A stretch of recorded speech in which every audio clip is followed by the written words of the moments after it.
Hey guys, Comic Uno, and today I'm doing a review for Young Justice issue 20. And before I start this review, I just want to say, guys, I'm starting to get a little sick, either allergies or a cold or whatever.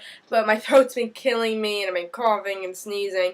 So if I sound a little, nasally, that's the reason. And but I definitely want to get these reviews out for you. And if I cough at all, I'm sorry, but yeah. You'll understand why I cough during the middle of a review. But I really hope I won't, because I haven't done that in any reviews. So we'll have to see. But let's start talking about this issue. This is the first issue for Young Justice Invasion.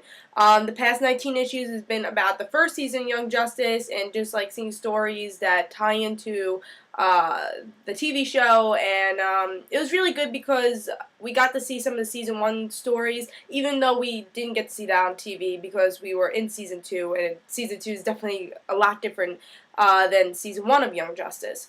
But I had to say I was really excited for this issue. I think I was like kind of over season 1. I'm like, it doesn't connect with the show as much, and I felt like they're kind of running out of stories. Of course, there's a lot of stories for season 1, but like the last couple of issues, I felt like weren't as good as the usual tie-ins were. So I was excited for this issue, and I can't wait to see, what this issue brought. But let's see what's going on with the cover and this whole story. Let's talk about the cover first. Awesome. It brings the whole Young Justice Invasion team together and just see, who this cast is, and I really like that. So we get a really good cover to start off Young Justice Invasion. With this issue, we get to even see not just Young Justice Invasion, but we get to see flashbacks of the past.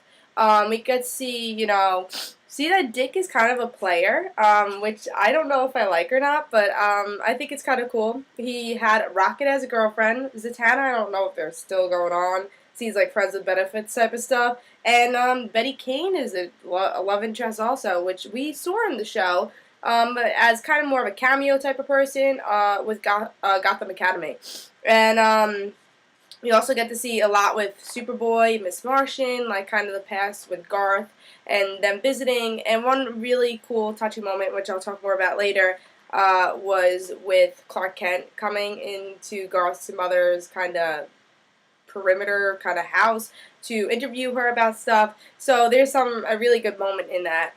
But like current time, they're trying to see the Queen Bee's next kind of move, and they're trying to investigate that in their civilian form.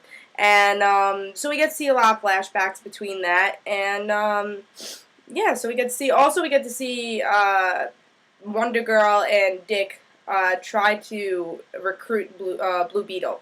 So that's what we get to see in this issue, and I gotta say, I really loved it. I loved this issue. It was really good. And something I liked about this issue wasn't just some random mission. It's like, oh, what, we need another issue. Let's bring a random mission that doesn't affect anything.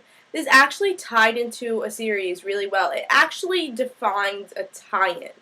It doesn't, affect the main story, but it has some pieces that we want to see in the show that we would never see in the show, and makes things a little clearer. We get to see again, like with Miss Martian and Superboy, them still being together, going to Garth's house all the time, seeing that's why they were close.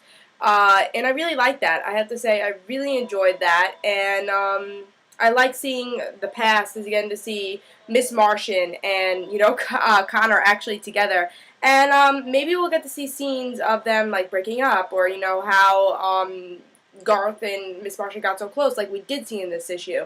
Because we get to see, like I was talking about before, there's this one scene where they're in the, I guess, the ranch or wherever they're, the Miss Martian's Megan, I guess, her portrayal to become Megan. So like her friend, I would say.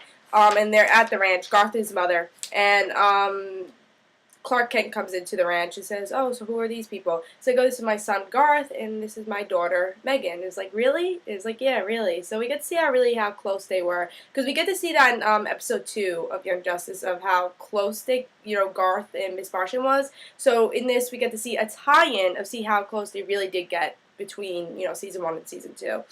Also, something I really liked was bringing in the Gotham Academy stuff. They were bringing that in season 2 with the last episode that was in June.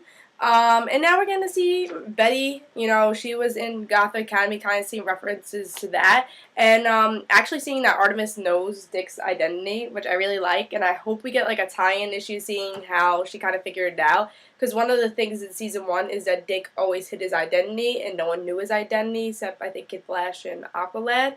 So I really want to see how like the team found out like who he really was and how he kind of trusted the team. I really hope they bring more of the Gotham Academy stuff. I think that could have been fun. But yeah, and then we get to see a lot of other characters shine, like Blue Beetle, getting recruited for him, and really getting to see characters that we enjoy that sometimes we don't get to see shine in the show because they're focusing on another character, and really get to see them shine in this issue. And you get to see those characters, you get to see that, yeah, that's something Wonder Girl would say, and I think that's a hard thing about putting a story in a comic book, is like, oh, would the TV character do this, or would they do that? And I think they really get their characters, you know, straight on. And I really like that, and I really like this issue. It was really good. Good flashbacks to season 1, really good, you know, season 2 story, and really good just for all the characters. And this is actually my pick of the week.